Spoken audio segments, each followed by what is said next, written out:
naktī temperatūra noslīd mīnusos, un šāds laiks rada nopietnas bažas augļu koku audzētājiem, jo krasās temperatūras maiņas dēļ var saplaisāt koku miza.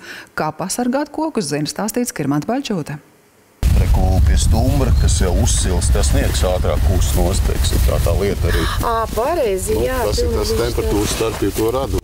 Šādos laika apstākļos vajadzētu dārzā pārbaudīt koku stāvokli, it sevišķi, ja tie nav balsināti, jo tumša miza pievelk sauli. Temperatūras atšķirības var saprast vienkārši pataustot koka stumbru.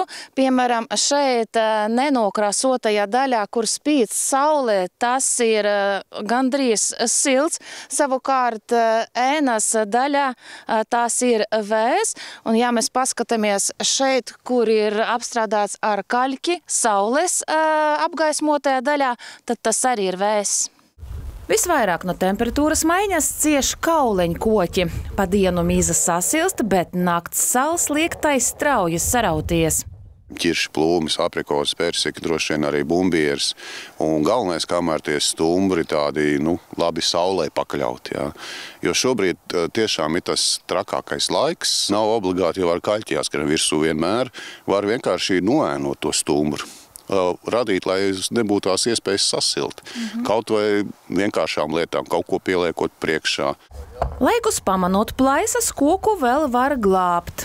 Ja parādās kādas mizas plaisas, tad jau darētu stingri vienkārši nosiet un no podziedu nosmērēt, lai nežūst, lai miza neatvērās.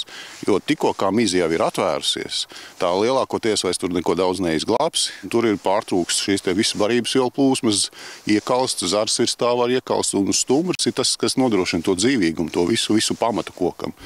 Pāragri karsti saules stari var arī augļu kokus priekšlaicīgi pamodināt, un šogad pastāv liels risks, ka daļa ziedu varētu atvērties, bet pa nakti iet bojā. Skirmanta Baļķūte, Ivars Šolens, 360 ziņas. Prognozes liecina, ka laiks kļūst siltāks, tāpēc iespējams šogad tādu lielu briesmu augļu kokiem vairs nebūs.